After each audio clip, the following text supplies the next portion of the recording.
En los últimos años se han popularizado algunas páginas web que ofrecen servicios de rastreo. Y no es que se haya perdido alguien y que te ayudan a encontrarlo, sino que te ayudan a rastrear los orígenes de tu familia. Hay personas aquí de diferentes lugares de procedencia y nuestros antepasados han vivido en distintos sitios y algunas veces no sabemos ni quiénes eran, ni dónde estaban, ni a qué se dedicaron. Así que hay muchas de estas páginas que te ayudan a localizar esos orígenes que se remontan a tiempos pasados.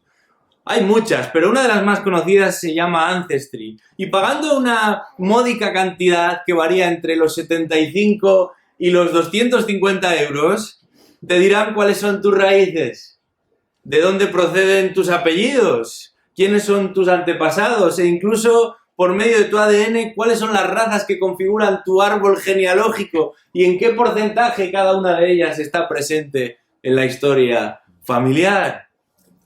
En esta mañana quisiera que nos detengamos en un árbol genealógico, pero no nos hace falta pagar ningún estudio ni recoger muestras de ADN, podéis estar tranquilos. Este texto está accesible a todos desde el momento en el que fue escrito. Y sin embargo, lo que en él se detalla no solamente nos ofrece información en cuanto al pasado de una persona o de una familia, sino que el proyecto es algo mucho más amplio, tanto que llega a afectar a toda la humanidad. Os invito a abrir vuestras Biblias al Evangelio de Mateo. Mateo capítulo 1 y versículo 1. Hoy comenzamos nuestro estudio en este Evangelio y si Dios quiere ahí estaremos por algún tiempo.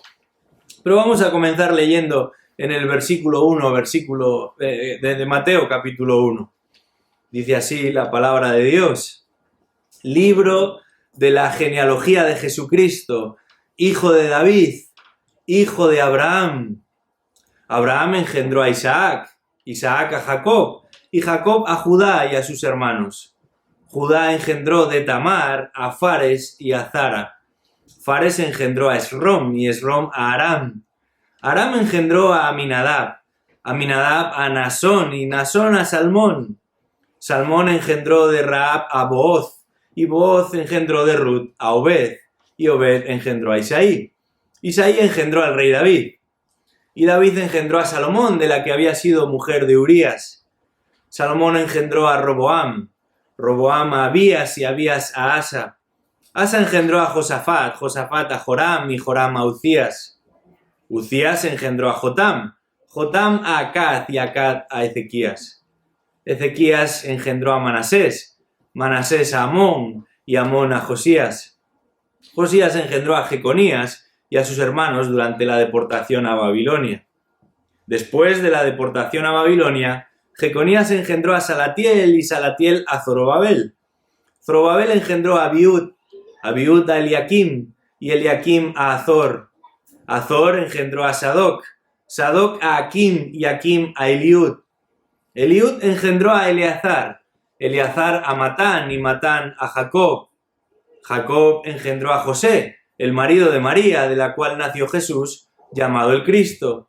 De manera que todas las generaciones desde Abraham hasta David son 14 generaciones, y desde David hasta la deportación a Babilonia, 14 generaciones. Y desde la deportación a Babilonia hasta Cristo, 14 generaciones. Aquí nos encontramos con tres realidades que confirman la magnitud del nacimiento de Jesucristo. Y esto es dado para que nos rindamos ante su grandeza y ante la majestad de su persona. Y las tres realidades que vamos a estar observando son las siguientes: el diseño, la denominación y la dimensión. Luego lo repetiré. Pero debemos pensar, ya que empezamos un libro nuevo, un evangelio nuevo, en algunos detalles. No sé si sabéis que para no pocos creyentes de los primeros siglos, el evangelio de Mateo era el más importante de todos.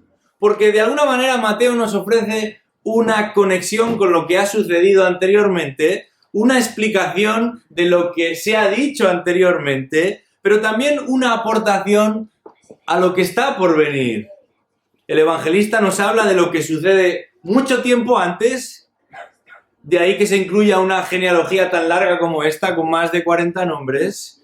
El evangelista nos comunica lo que sucede inmediatamente antes de que Jesús nazca, con el anuncio del Mesías, y también de lo que sucede inmediatamente después, desde que este niño nace, con la visita de los magos. De hecho, es el único evangelio que nos propone, que nos relata, que nos cuenta acerca de los primeros años de Jesús, cuando era simplemente un pequeño niño, como alguno de estos que se ha metido hace un momento por aquí. En los 2 primeros capítulos de este evangelio nos encontramos con la descripción más extensa en cuanto a los detalles del nacimiento de Jesús, pero nunca se nos describe el nacimiento en sí. Aquí no hay pesebre, ni hay animales, ni hay ángeles cantores, hay anuncio, hay preámbulo, pero en un sentido, este evangelio es el menos navideño. Y sin embargo nos presenta la información más extensa, más precisa en cuanto a todo lo que rodea el nacimiento del Salvador. Tenemos que saber que todas estas referencias al pasado, en nombres, en personas, en historias, en particular al Antiguo Testamento, no van a ser una excepción a lo largo de este evangelio. Constantemente nos vamos a encontrar a un Mateo que apela y que señala al Antiguo Testamento. El Evangelio de Mateo incluye más de 50 citas literales del Antiguo Testamento. Y eso significa que de media nos encontramos como 2 citas del Antiguo Testamento por cada capítulo. Eso es mucho. Además de otras referencias y menciones a nombres, a pasajes, a lugares, que harían que esa lista fuese mucho también más larga. Y esto sucede por 2 razones. Por un lado, Mateo quiere proveernos de una continuidad. Una continuidad. A los predicadores, por lo general, les gusta mucho hablar del contexto, ¿verdad? El contexto dice el contexto, apunta, el contexto señala. Pero en este caso, hablar del contexto es inevitable, porque el evangelista nos va a ofrecer un contexto con mayúsculas. En apenas 16 versículos, hemos leído 17, el primero es la introducción, en apenas 16 versículos, Mateo va a sintetizar más de 2000 años de historia. Y ahí va a encajar los momentos más destacados para la historia, en particular del pueblo de Israel, del pueblo judío. Porque es a ellos a quien se dirige primeramente. Y por eso quiere hacerles ver que su libro no rompe con lo anterior, sino que continúa con lo anterior. Y desde el tiempo de los patriarcas, cuando estos se movían de un lugar a otro, allá por el año 2000 a.C., siendo nómadas, montando tiendas en una tierra y en otra tierra y en otra tierra, a ese momento en el que el pueblo ya se establece en la tierra prometida y ya se consolida un reino propio, y tienen un templo y adoran a Dios como una nación en un mismo lugar, pasando por esos momentos tristes, lúgubres, oscuros, en los que los israelitas son esparcidos y son llevados a tierras lejanas, lo que la Biblia llama el exilio, en particular aquel momento de deportación a Babilonia, ya en el año 586 y subsiguientes. La revelación de Dios, Mateo quiere que lo sepamos, no comienza con su libro. Mateo forma parte de una larga historia, de manera que un conocimiento mejor del Antiguo Testamento nos va a ayudar también a entender el Nuevo. Así que Mateo conecta ambas realidades para dar una continuidad, pero también para ofrecer una conformidad. Lo que Mateo nos va a contar no difiere, no contradice a lo que Dios nos ha ido revelando en su palabra, sino que lo confirma. Mateo va a desarrollar y va a conectar lo que el pueblo ya había experimentado, lo que se había profetizado, con lo que va a ocurrir a lo largo de la vida de Cristo aquí en esta tierra. Hoy comenzamos nuestro estudio aquí y me gustaría que en esta mañana observáramos 3 realidades que confirman la magnitud del nacimiento de Jesús, para que nos rindamos ante su persona. Y todo ello a través de una genealogía. yo no sé si es la mejor idea para atraer visitas, ¿verdad? Estamos iniciando una nueva obra, nos gusta que las personas nos conozcan, nos visiten, nos saluden y quizás no es el texto más atractivo, ¿verdad? Empezar a citar nombres que no sabemos además ni lo que significan, muchos de ellos nos parecen totalmente ajenos, desconocidos. De hecho, lo que hemos leído es un libro en sí mismo. Se llama, lo dice Mateo, libro de la genealogía de Jesucristo. Literalmente, libro del Génesis de Jesucristo. Libro de las generaciones de Jesucristo. Algunos dicen que la razón por la que Mateo es el primero de los evangelios en la Biblia es porque se quiere hacer un juego, por así decirlo, entre el Génesis del Antiguo Testamento y la Génesis del Nuevo Testamento, en este caso, acerca de Jesús. Bueno, yo lo que espero es que después de este tiempo aquí hoy, nadie se vuelva a saltar una genealogía cuando lea la Biblia. Porque veremos que tiene su valor, su importancia y que nos va a aportar mucho. Llegados a este punto, sin embargo, es probable que ya haya alguna persona aburrida en este lugar. Aburrida y también preocupada. Porque, ¿cómo voy a aplicar a mi vida una genealogía, verdad? Algunos estarán pensando en esto. Y yo tengo que hacer un pequeño paréntesis antes de zambullirnos en ella. Uno de los principios cuando leemos la Biblia es el de la llamada aplicación. Es importante que sepamos que no leemos la Biblia solo para informarnos, que no es sapiencia ni cultura lo que buscamos al acercarnos a este libro. Queremos cambiar, queremos crecer, queremos avanzar. Pero existe el peligro de querer aplicar a nuestras vidas todo lo que encontramos en el texto sin tener en cuenta quién escribe, a quién se escribe y para qué se escribe. Y también existe el peligro de olvidarnos de cuál es la verdadera razón por la que nos acercamos a este libro. Pasajes como este que hemos leído nos recuerda que leemos la Biblia para conocer a Dios. Leemos la Biblia para entenderle mejor, para servirle mejor, para obedecerle mejor. Y lejos de ser aburrida o de no tener ningún interés, esta genealogía nos ofrece información muy valiosa. De manera que saltárnosla, ir directamente al versículo 18 y continuar, no solamente nos impediría observar una gran cantidad de detalles, sino que también perderíamos la oportunidad de ser animados por Dios. Si nos parásemos en cada uno de estos más de 40 nombres que aparecen aquí, a lo mejor podríamos dedicarles 30 segundos, 40 segundos por nombre, y eso sería muy injusto, ¿verdad? Después de una larga vida, que te dediquen 30 segundos, es muy pobre, ¿no? Con todo lo que te ha costado llegar al final y que alguien hable 30 segundos de tus situaciones y circunstancias. Así que no vamos a hacer eso. No sería justo y no tenemos tiempo para hacer justicia aquí. Lo que vamos a hacer es algo un poco distinto. Nos vamos a centrar en estas tres realidades que ya os he mencionado. Y la primera de ellas podríamos llamarla el diseño. El diseño. Los árboles genealógicos forman parte de la historia de la humanidad, no es algo nuevo. De hecho, ahí tenemos un árbol que podría ser un árbol genealógico también. Todas las culturas han hecho memoria de aquellos que les han precedido. Desde que se conoce la escritura, esta memoria se ha venido haciendo por escrito. Pero ya anteriormente existían registros orales. De hecho, se sabe de algunas etnias que han sido capaces de memorizar el nombre de sus ancestros durante generaciones. 700, 800 años de nombres, uno tras otro, ligándoles con sus antepasados. Este interés por las genealogías, por las generaciones pasadas, no es ni mucho menos algo nuevo. De hecho, hace solamente un par de semanas en la Universidad Complutense se celebró un ciclo especial para hablar de genealogías del medievo, de la Edad Media. De manera que es algo recurrente, a veces sale aquí y allí, y sin embargo para el mundo antiguo esto era una cuestión vital. Porque estas listas de nombres servían para dotar a los pueblos y a las familias de una historia. Dotar a los pueblos y a las familias de una legitimidad.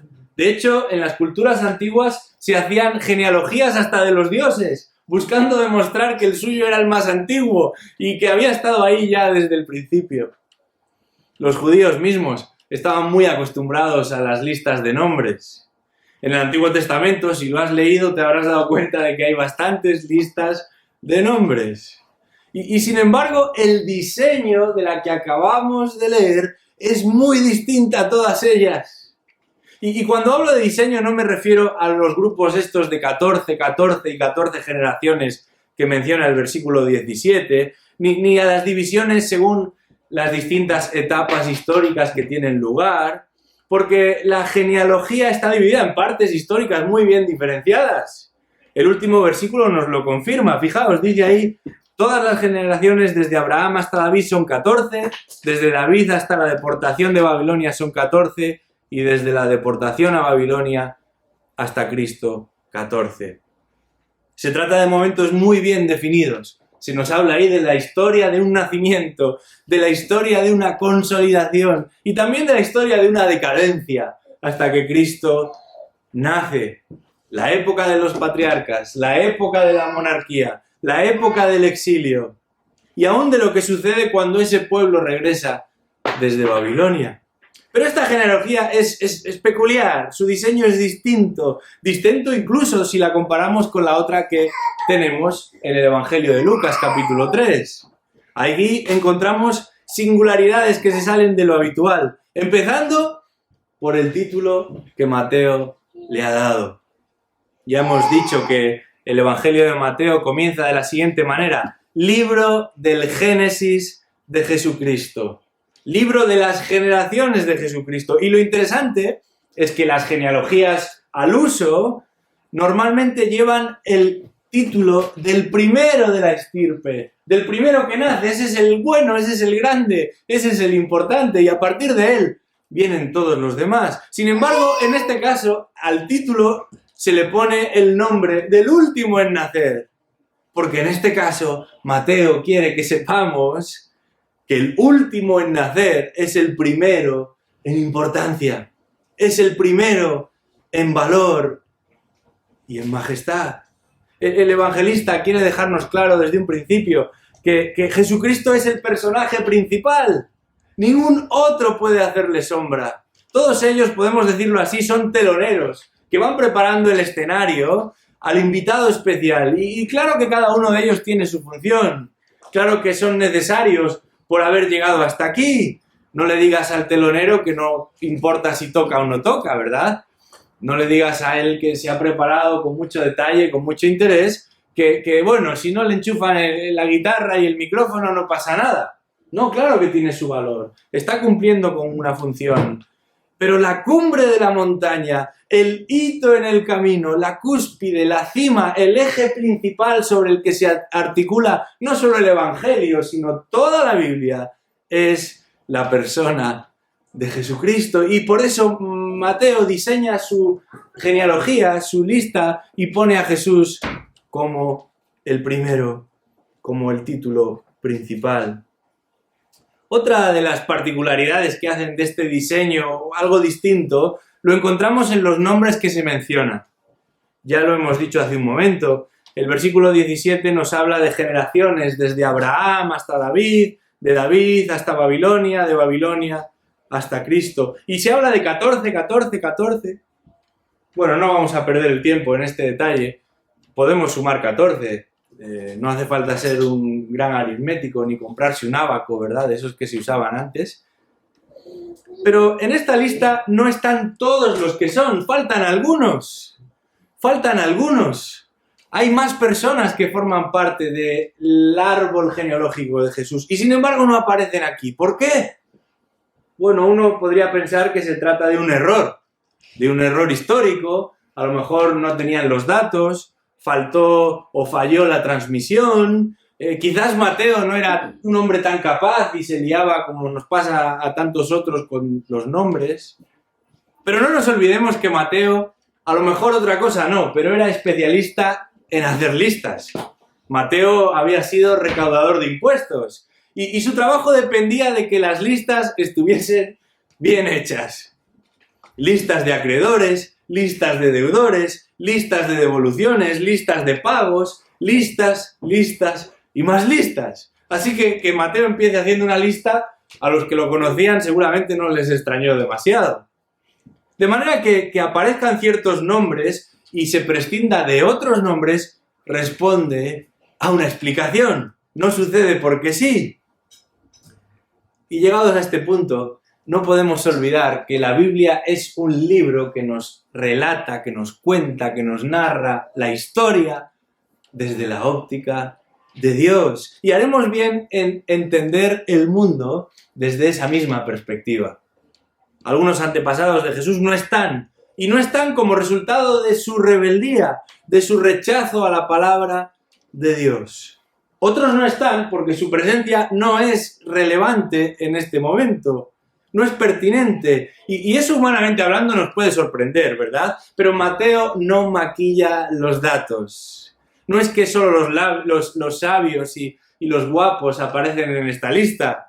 No selecciona a los personajes en función de su abolengo, en función de su fama.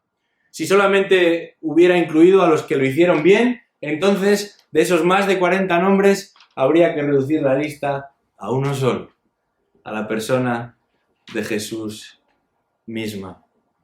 El linaje de Jesús no es ni mucho menos el más elevado del mundo antiguo, y salvo raras excepciones, sus antepasados no son ni lo más florido, ni lo más excelso. Israel no es la nación más poderosa, los judíos no son los más prósperos y ni siquiera son los más devotos. Una y otra vez se encargarán en probar esto. Una y otra vez nos mostrarán su mediocridad, su desafección, su idolatría. Y si repasamos la lectura, pronto nos daremos cuenta de que esta lista sobre todo hace mención a los padres de familia. Esto era lo común en aquella época y sin embargo se van a mencionar también a 5 mujeres. Tamar, Rahab, Ruth, la mujer de Urías y María. Y ¿sabes una cosa? Ninguna de ellas debería estar en esta lista. Ni siquiera María. Prostitutas, inmorales, extranjeras, idólatras. De hecho, en el caso de Betsabé no se menciona ni su nombre. Esta es la mujer de Urías. Se habla de ella como la que había sido mujer de Urías. ¿Por qué? Bueno, probablemente con el fin de enfatizar la oscura historia que tiene que ver con el nacimiento de Salomón. Y señalando más si cabe al principal culpable, que es David. No solo de haber aprovechado la situación con Betsabé, sino de haber manipulado, mentido, engañado y llevado a Urías a la muerte.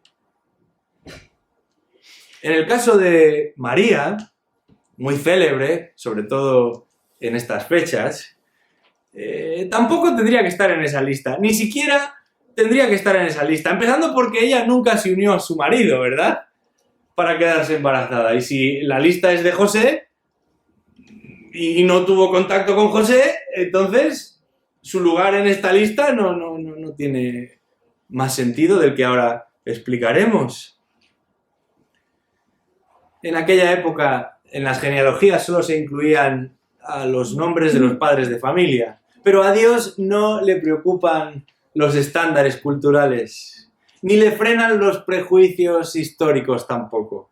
Él incluye a esas mujeres para confirmar que su gracia excede los límites de lo racional. Él incluye a estas mujeres para probar que su gracia supera la barrera de lo políticamente correcto. En tiempos en los que a mucha gente se les llena la boca hablando de igualdad, de derechos, de feminismos y de machismos, al Dios de la Biblia no hay que enseñarle nada. Su gracia para con los que sufren, para los oprimidos, para los apestados de la sociedad, es siempre mayor. Y su trato para con los excluidos es siempre mejor que cualquier iniciativa pasada, presente o futura, que este mundo nos pueda ofrecer. Dios muestra que es capaz de transformar a lo más vil y despreciado de la sociedad, como eran todas esas mujeres, como eran la mayoría de esos hombres, en instrumentos útiles para sus planes y para su gloria. Es este un diseño atípico, distinto, incomprensible como carta de presentación. Y sin embargo Dios decidió incluir a todos estos personajes para mostrarnos la grandeza de su sabiduría. Hombres y mujeres, judíos y gentiles, y pecadores, muchos pecadores, a los que Dios muestra su misericordia. Y el hilo conductor de todos ellos, los que los conectan, los que unen a todos estos nombres tan distanciados en tiempo, en realidades, en circunstancias, en cultura, es el mismo, es uno solo, es Jesucristo, el Hijo de la promesa. Cuando observamos un diseño como este, nos asombramos ante la sabiduría de Dios, pero también ante su gracia. Dios envía a su Hijo unigénito a este mundo y lo hace en el momento menos esperado. Cuando los judíos han perdido el control de su territorio y no tienen ninguna capacidad de influencia, Dios envía a su Hijo unigénito a este mundo y lo hace además a través de las personas menos esperadas, gente sin capacidad económica, personas sencillas y humildes, tanto como para no encontrar un lugar en el que ese niño pudiera nacer. Dios envía a su Hijo unigénito a este mundo y lo hace por gracia, una gracia totalmente inmerecida, pero también inesperada. Y cada uno de estos 40 y pico nombres son testigos de ello. ¡Qué bendición! Pensar en esta mañana que es ese mismo Dios el que dirige tu vida y la mía si somos de Él. Qué bendición poder decir como el salmista en el Salmo 31, en tus manos están mis tiempos. Qué bendición saber que Dios es verdaderamente dueño y señor de la historia y nada se escapa a su control. Su diseño en este mundo lo confirma. Su diseño en esta lista lo confirma. Su diseño para con tu vida y la mía lo confirman también. Gloria a Dios, porque es sabio y es generoso. Y esta genealogía nos lo confirma así. Pero después de hablar del diseño, vamos a hablar de la denominación. Y esto es interesante, porque si hay que pararse en una persona de la lista, esa persona no puede ser otra que Jesús mismo. Vivimos en una tierra con gran variedad de productos de todo tipo, particularmente todo lo que tiene que ver con la comida, ¿verdad? Y con el fin de diferenciar unos de otros, con el fin de darlos a conocer como se merecen, se diseñaron hace ya unas cuantas décadas lo que se llaman sellos reguladores. Este es un nombre un poco raro, pero si os hablo de denominación de origen, ¿verdad que ya os suena un poquito más? Hay muchísimas denominaciones de origen, pero cada una de ellas ha sido creada para garantizar que ese producto en cuestión que queremos presentar procede de un lugar concreto, cuenta con unas características propias de ese lugar concreto y de alguna manera algo parecido es lo que Mateo nos está mostrando aquí. Él nos va a ofrecer la denominación de origen de ese Jesucristo al que nos está presentando. Y Mateo incluye 4 denominaciones distintas en estos versículos para referirse a Jesús. Por un lado nos habla de su nombre, pero también nos ofrece 3 títulos. El nombre de Jesús ya de por sí tiene una carga de significado muy fuerte. Hablaremos de ello cuando lleguemos al versículo 21. Pero quisiera detenerme en esos títulos que el evangelista usa para hablarnos de Jesús. Mateo presenta a Jesús como el Hijo de David, como el Hijo de Abraham y como el Cristo, en otras palabras, como el ungido del Señor.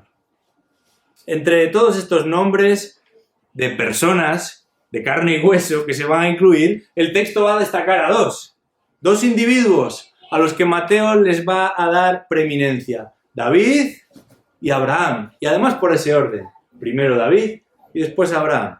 Y no es para menos. A ambos se les había prometido una descendencia. A ambos se les había prometido no una descendencia cualquiera, sino una tremendamente significativa.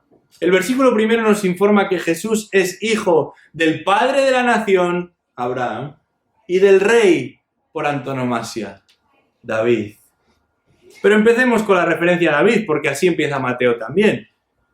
En cuanto a David, no se le presenta solamente como David, eso hubiera sido suficiente para que los judíos que iban a leer el Evangelio supiesen de quién se estaba hablando. Se le presenta como el rey David.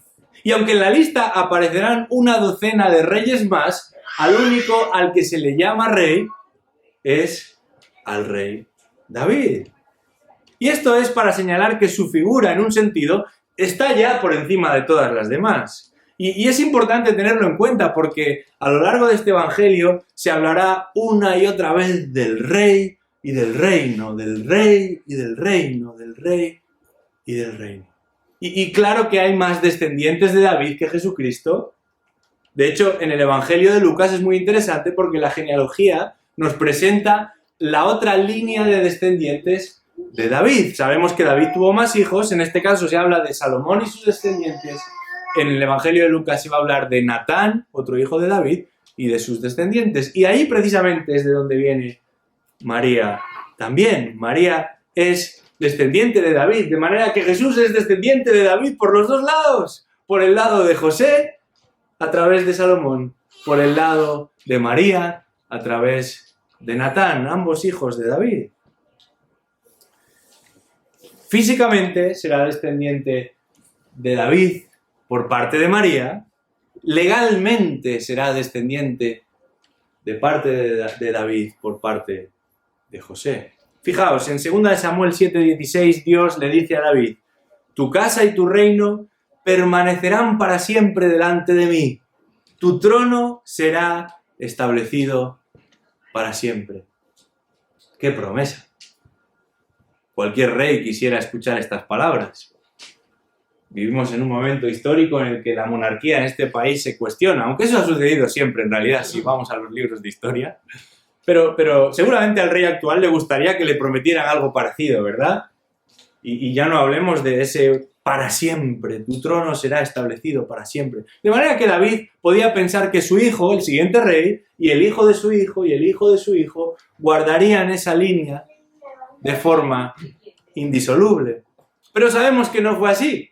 El reino tardaría muy poco en dividirse. David tuvo un hijo, Salomón. Salomón tuvo un hijo, Roboam. Y ahí ya el reino se divide. Ni tan siquiera su nieto fue capaz de preservar la unidad del reino.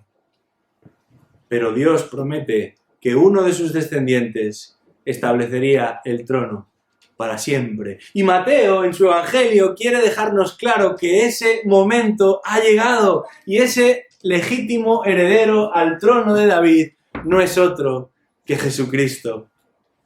Pero además, Jesús, dice el texto, es hijo de Abraham. Y esta es la segunda denominación interesante que nos encontramos aquí. Hijo de un hombre que ve como cada vez se hace más viejo y no tiene descendencia.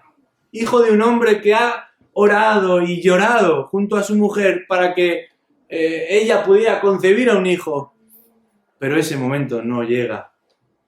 Y sin embargo, a pesar de haber hecho trampas, de haber buscado atajos para asegurarse esa descendencia, la Biblia nos enseña que Dios tiene otros planes para Abraham. Y en el capítulo 12 de Génesis, versículo 1, nos encontramos esa promesa para este hombre. Dice Génesis 12:1. El Señor dijo a Abraham: vete de tu tierra, de entre tus parientes y de la casa de tu padre a la tierra que yo te mostraré. Haré de ti una nación grande y te bendeciré y engrandeceré tu nombre y serás bendición. Bendeciré a los que te bendigan y al que te maldiga maldeciré. Y en ti serán benditas todas las naciones de la tierra. En Génesis 15 se habla también de un heredero que saldrá de sus entrañas, sin trampas, sin arreglos. Y en Génesis 17 se le asegura que de su simiente saldrán naciones y reyes. Y aquí estamos, en Mateo capítulo 1. Uno podría decir que todos los descendientes de Abraham son hijos de Abraham, pero solamente uno cumple con todos los requisitos. Solamente uno cuenta con la capacidad de ser el hijo por el cual todas estas promesas se van a llevar a cabo. Y finalmente nos encontramos con este Jesús de Nazaret. Un Jesús que no solamente es hijo del rey, siendo también rey, por tanto. No solamente es hijo de Abraham, siendo aquel que va a bendecir por medio de su mensaje y de su vida a todas las naciones de la tierra, sino que además Mateo nos lo presenta con una tercera denominación. Dice de él que es el Cristo, el ungido del Señor. Y en el penúltimo y último versículo se va a referir a Jesús como Cristo. Cristo es la versión griega de un título que en hebreo conocemos como Mesías. A veces la Biblia lo utiliza indistintamente, pero la idea es la de un ungido, alguien a quien se le ha derramado aceite para mostrar, para proclamar un hecho. En el Antiguo Testamento había 3 razones para ungir a alguien con aceite. La primera de ellas tenía que ver con los profetas. A los profetas se les ungía para confirmar su llamamiento a revelar la voluntad de Dios. La segunda de ellas tenía que ver con el sacerdote. Al sacerdote se le ungía para confirmar su llamamiento a mediar entre Dios y el pueblo. Y la tercera de ellas tiene que ver con el rey. Al rey se le ungía para confirmar su llamamiento a gobernar en nombre de Dios al pueblo. Y Mateo, aquí, llamando Cristo, Mesías, ungido a Jesús, nos confirma y nos presenta a Jesús como el ungido de Dios. Y en su persona se van a dar estas 3 realidades. Él es ese gran profeta que nos revela a Dios tal y como es. Él es ese gran sumo sacerdote que intercede por nosotros de una manera perfecta y definitiva. Él es ese gran rey que gobernará con justicia y juicio. Y después de él no necesitamos a ningún otro ungido. Ya no hacen falta más profetas, ya no hacen falta más sacerdotes, ya no hacen falta más reyes, porque Cristo es profeta, sacerdote y rey. Él es el Cristo, el Hijo del Dios viviente. Jesús, hijo de Abraham, hijo de David, hijo de Dios, porque solamente por la intervención de Dios puede nacer un niño de una madre virgen. Y solamente el Dios hecho hombre puede llevar a cabo una triple labor reveladora, mediadora y regia. Esta es la denominación de origen de Jesús. Esta es su carta de presentación. Y es que son muchos los hombres que han nacido y vivido en este mundo, pero solamente uno es llamado el Cristo. Solamente uno es el verdadero Mesías, el ungido, el elegido de Dios, el Salvador prometido, anunciado, proclamado y que viene al mundo e interviene en el mundo, en el tiempo y en la historia. Aunque algunas tiendas llevan adornadas desde el mes de octubre, ahora sí, creo que podemos empezar a hablar de que estamos llegando a fechas navideñas. En estos días, tantas personas celebran y conmemoran una fiesta en la que Jesús cada vez es menos visible.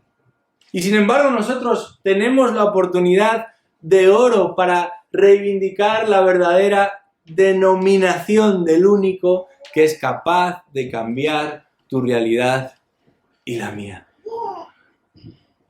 Hay algo más que quisiera destacar de este texto y podríamos llamarlo, en tercer lugar, la dimensión. La dimensión. Hace un rato que hemos estado hablando acerca de este pasaje.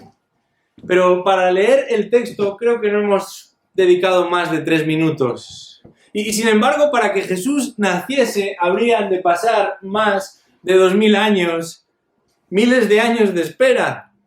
Mateo no solamente nos presenta el árbol genealógico de Jesús para que sepamos que Él es el elegido, sino que tras varios miles de años de espera, en ocasiones de agónica espera, tuvieron lugar muchos otros nacimientos. Pero existe una gran diferencia que Mateo quiere que entendamos desde el primer versículo, desde el primer capítulo de su Evangelio, y es la siguiente. Entre los versículos 2 y 16, el verbo engendrar se utiliza 40 veces. Todas ellas en voz activa. Eso significa que el sujeto realiza la acción. Abraham engendró, Isaac engendró, Jacob engendró, y así sucesivamente.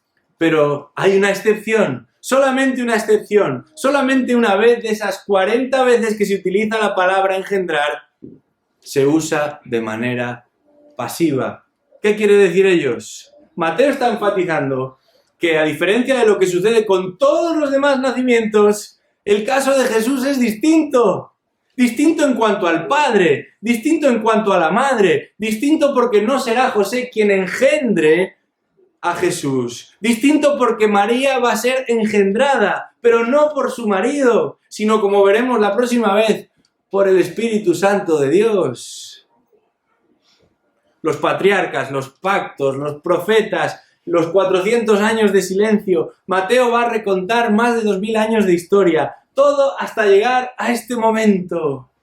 Lo decimos rápido, pero es que detrás de cada una de estas experiencias de vida hay viajes, hay mudanzas, hay persecuciones, hay hambrunas, hay pobreza, conspiraciones, crisis familiares, guerras, exilios, muertes prematuras, enfermedades, idolatría, sincretismo, matrimonios mixtos y aún infertilidad.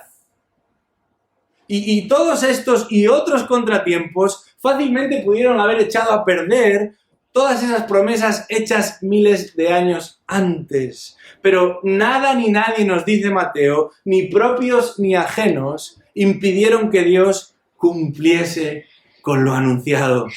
Ni Faraón, ni el desierto, ni la tierra de Canaán, ni sus fieros habitantes, ningún ídolo, ninguna tentación, ningún pecado, ni la apostasía de un pueblo inmoral, ni Satanás y sus huestes, nada frustró los propósitos de Dios, nada agotó la paciencia de Dios, nada venció a la fidelidad de Dios. Y cada detalle, cada nombre, cada familia, cada situación vivida por las personas de las que aquí se nos habla, forma parte de su plan soberano y perfecto, en sus victorias y en sus derrotas, en sus alegrías y en sus lamentos. La mano de Dios los sostuvo y los preservó. En ocasiones los animó y en ocasiones los corrigió, pero siempre los guardó y los guió hasta donde debían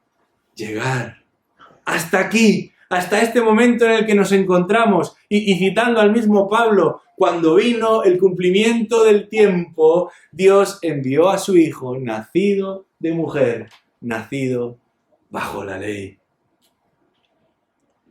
Esta genealogía es mucho más que una lista de nombres. Esta genealogía nos confirma que Dios es fiel a sus promesas.